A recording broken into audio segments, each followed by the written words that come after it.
I am thrilled to introduce our next session, a community standing up to crisis. As Jacqueline mentioned in this video showed, the emergency facility that we raised was raised in a matter of months, and our teams globally have been busy deploying the capital. But it's those numbers and statistics, although they're important, they really don't capture the full story of the impact of this work and the resilience of our leaders. So here to take us a bit deeper into two stories, again, similar to what we just saw in the videos, is Abbas Dadla, Acumen's manager, fellows manager in India, He's worked tirelessly over the last 6 months, not only running the India Fellows Program, but working directly with the fellows to ensure that they had access to the facility to support their work. In total, Abbas oversaw approvals and dispersals of more than $500,000 to our fellows across India. So please welcome Abbas and two of our fellows joining him, Lala Rukh from Pakistan and Yogesh Kumar calling in from India. Thank you, Eleanor. It is truly an honor to be here with all of you and moderate this conversation with Lala and Yogesh. As some of you might know, we have 700 plus fellows across the world. They're working in some of the most far-reaching places and working on some of the most deeply rooted systemic issues, from addressing sanitation in Nairobi slums to eradicating manual scavenging in India to using art to engage teens in gang-dominated regions in Colombia. We have Yogesh and Lala who will share more about their stories, but this is something that I saw across all our fellows in India, that the moment COVID hit, just like Jacqueline said, in the first week, they knew that their communities are going to be affected the most. And while they were looking at their own balance sheets, they were also thinking of ways to hold their communities together. And it is in that moment that we knew that we have to do whatever it takes to accompany them in this crisis and help them tide over this crisis. It is the first time that we've deployed significant financial capital to our fellows communities at scale across the world. And we'll hear a little more from Lala and Yogesh around what they do and how they pivoted in this crisis. I'll introduce Lala first.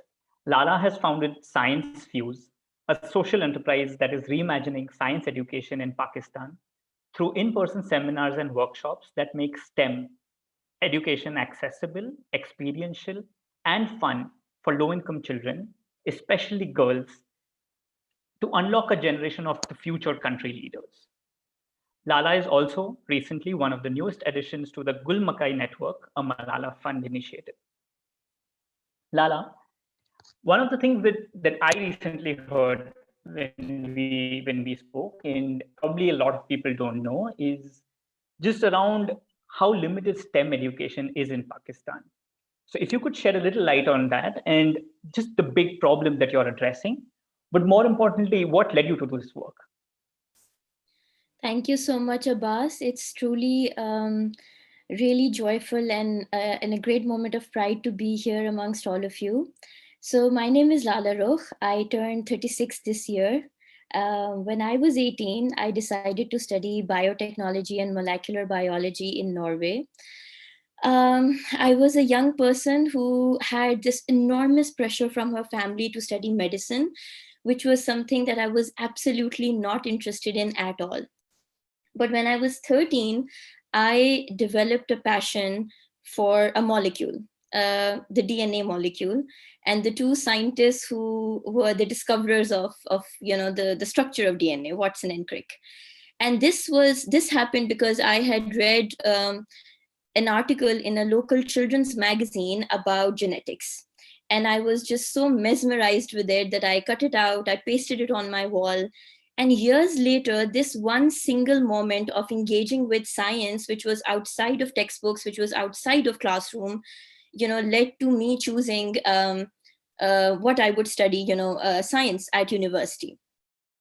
But you have to understand that I come from a middle-class family in Pakistan. Even though my parents are not highly educated, they were able to afford to send me to private schools, mid-level private schools. So I was privileged in that sense. And even though I went to mid-level private schools in Pakistan, throughout my school years, there were hardly any moments that inspired me, towards science. That moment, that spark had come from somewhere outside the school environment. But for millions of children in Pakistan, this is not the reality. The life that I've led, that's not the life they lead. Millions of children and majority of children in Pakistan go to government schools or low-income private schools. And these are schools where the quality of science and maths education is absolutely dismal, where the curriculum that they are taught is outdated, it's uninspiring. Most of the schools do not have science labs. And the teachers are not qualified really to, to be teaching science or to be inspiring, the future problem solvers or the critical thinkers of our world. And they grow up in a country where you do not have grand science museums, you do not have big science festivals or even small festivals, and there's zero presence of science in our popular culture. And this problem is, much more urgent for girls because of gender stereotypes and lack of role models. They grow up in a society where they don't see young women scientists who look like them, who they can look at and be inspired from. So this is the situation that, even after going through 12 years of education, millions of children stand at a point where when they come out of those schools after 12 years of education, they come out with very low scientific literacy. They come out with a perception of science as being something that's tedious, that's not for them, that's not relevant to them, that's not interesting, not engaging. And they come out with really no critical thinking skills as well. And this is a grave injustice to our children, because we haven't just promised them, it's not just our duty to promise them education, it's absolutely our duty to give them the best quality education that we can give them. And that's something that the state, the government is failing to do in Pakistan. And so at Science Fuse, we are bridging this gap. We train young scientists, young science studying university going students and teachers into absolutely brilliant science communicators. We have designed a curriculum that makes learning science fun, engaging, hands-on. We take this curriculum to schools, we visit schools, we let children from diverse socioeconomic backgrounds come to us, outside of schools. And throughout the year, we continue to inspire, engage, and educate children in a way so that they can see themselves as scientists right now and also aspire to be scientists and critical thinkers of tomorrow. Thank you, Lala. One of the things that Lala was telling us when we were talking earlier is just to close your eyes and imagine a scientist. And if all of you take a moment to close your eyes and imagine a scientist, what Lala tells me is most children, when in workshops with Lala's team, say that they see a dull, middle-aged man. They don't imagine women. Coming to Yogesh, in India, the term delivery boy exists for a reason. It's because if you're ordering on Amazon, if you're ordering a pizza, you're expecting to see a delivery boy at your doorstep. Yogesh Kumar, the founder of Even Cargo, a social enterprise in India, is breaking employment barriers for women in the space of supply chain and logistics.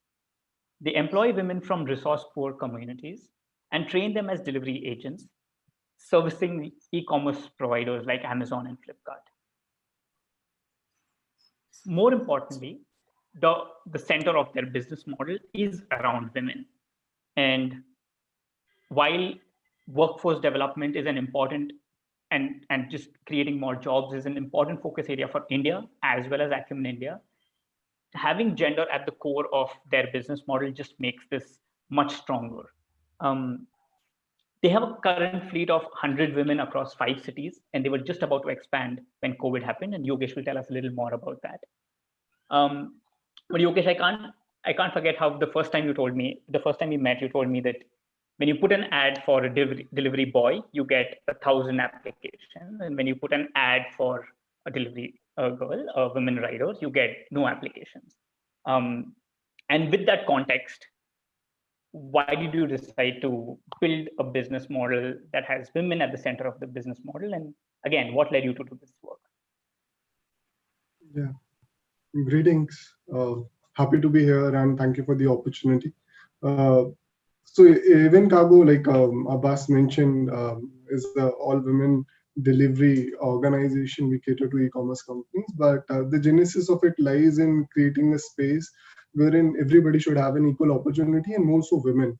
Um, just to tell you that India's labor force participation has gone down from 35% to 23% from 1990 to 2018. So it's steeply declining over the period of time. And this is a big loss, not just to the economy, but the society as well. For me, even cargo has largely been a personal journey.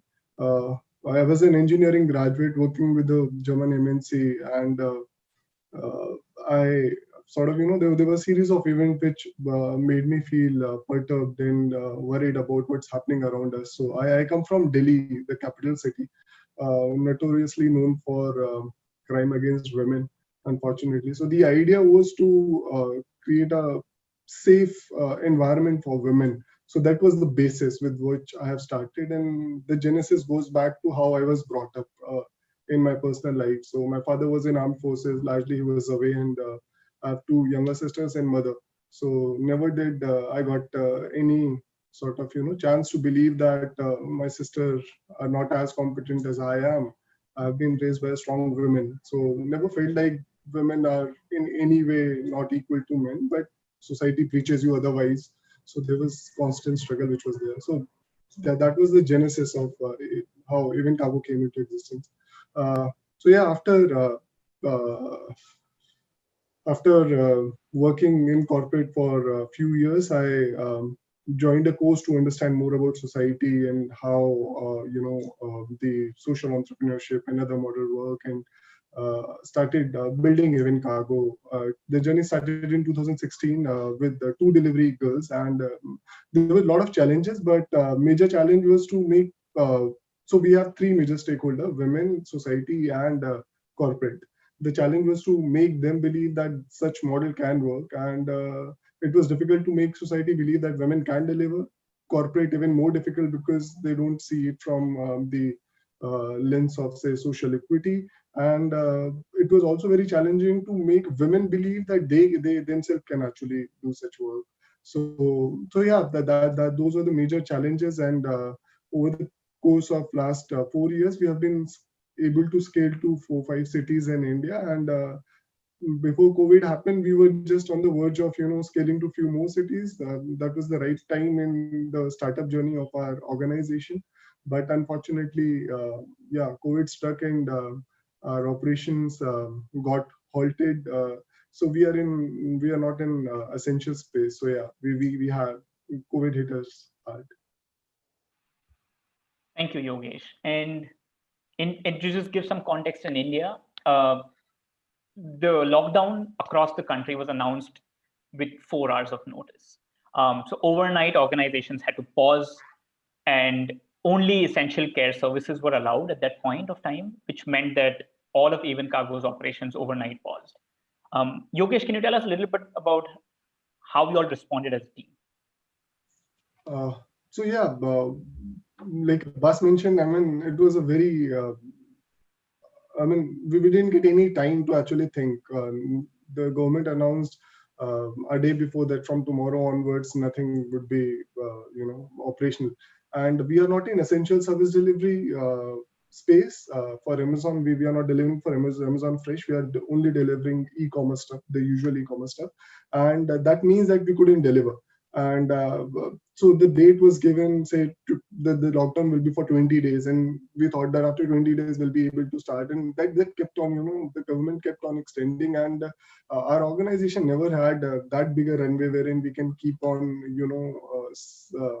sort of, keep supporting our employees.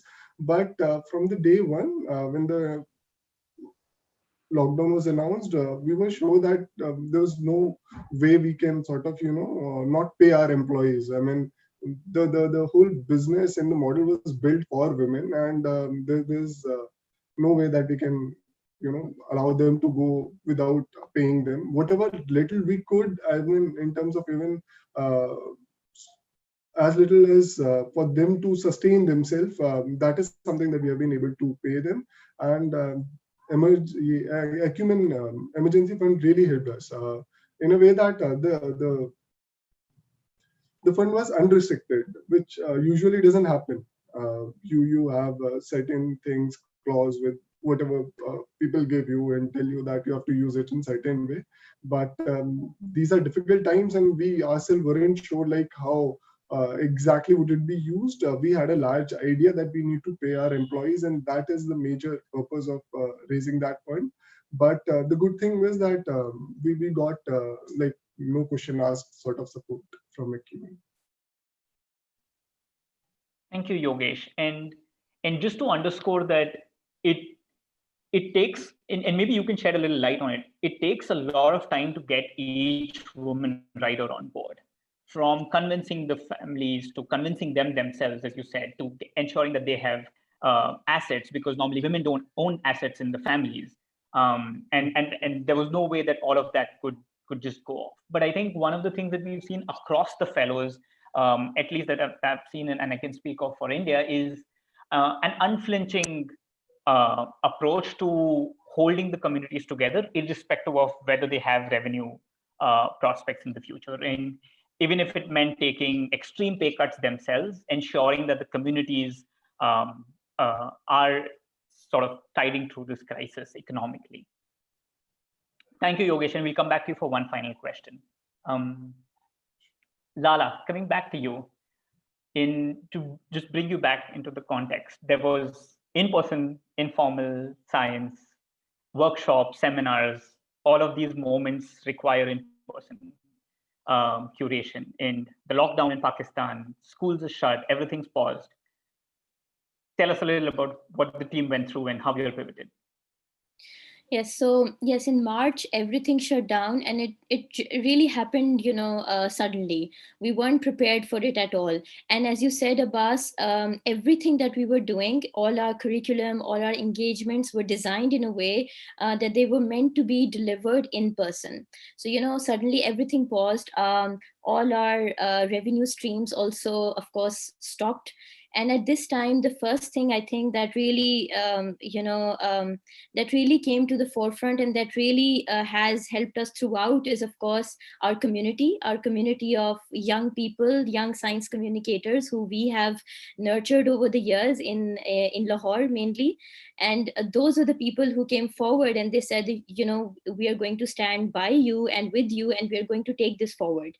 And that's also when I and my community realized that this is not the time for us to stop, because education is at a really, really critical point, and Pakistan is one of those countries which stands at most risk, where millions of children might not return back to school, especially girls.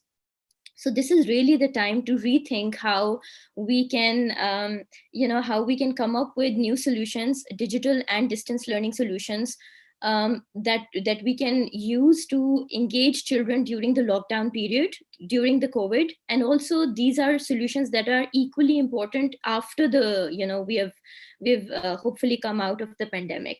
And at the same time, as Jacqueline was speaking in her speech earlier, that, so many obstacles and so many inequalities just, you can see them much more clearly now, and they're so much escalated. There are so many children and so many communities, millions in Pakistan, who do not, for example, have access to, who do not have digital access, or who are under a lot of economic stress. So what Science Fuse started doing, and that's where the Acumen Emergency Fund helped us a lot, is developing solutions which are the first of their kind for Pakistan. We started writing science stories, for example, for children. So, fusing the knowledge of science, imagine, telling kids about black holes and planets and honeybees in the form of stories which are written in their local languages. This has never been done in Pakistan before. And then writing a series of stories on female scientists. I grew up inspired by the DNA molecule, and I was a fan of Watson and Crick. But, years later, I'm not a fan of them anymore, because I discovered how Rosalind Franklin was a scientist, a female scientist, who was robbed of her credit, which the part that she played in discovering the structure of the DNA molecule. And I got to know that so many years later. We want young girls in Pakistan to hear the stories of these female scientists when they're 6 years old, when they're 7 years old, so that they can aspire to become scientists, and so they can also understand what kind of barriers these women scientists went through and how they overcame those barriers. So we are writing science stories for children. We are designing science kits for those communities which do not have digital access. We're running online science programs. You can see in this photo a 6-year-old girl from Balochistan. Her name is Ajwa. We partnered up with schools and communities. Some of them are Acumen fellows. And we started a teacher training program. So in the last 3 months, we've engaged almost trained 100 teachers who've in turn engaged 2,000 children through our digital literacy program, where we give out informal science learning resources to these teachers, and then they engaged with their students during the lockdown when teachers were in their homes and students were at their homes. And a lot of times these teachers had to overcome a lot of barriers like lack of digital access and so many other barriers to keep the children engaged. But they were the superheroes of all of this, and they stood by us to create that impact for children. So from designing science kits to creating these online learning environments for children, to designing posters of female scientists and their stories, and running teacher training programs, we want to mobilize communities and teachers and keep the students learning during the pandemic and even after the pandemic. So that's what we have been doing during the pandemic. Thank you both, Lala and Yogesh, for just talking about why you do what you do and how you pivoted. We do know that both of you need very, very different kinds of help. We need support with platforms for Yogesh to scale the training for women that they're looking at, and as they're pivoting to digital. Lala is also looking for a lot of support with building online learning and also making learning accessible to populations that do not have access to digital education.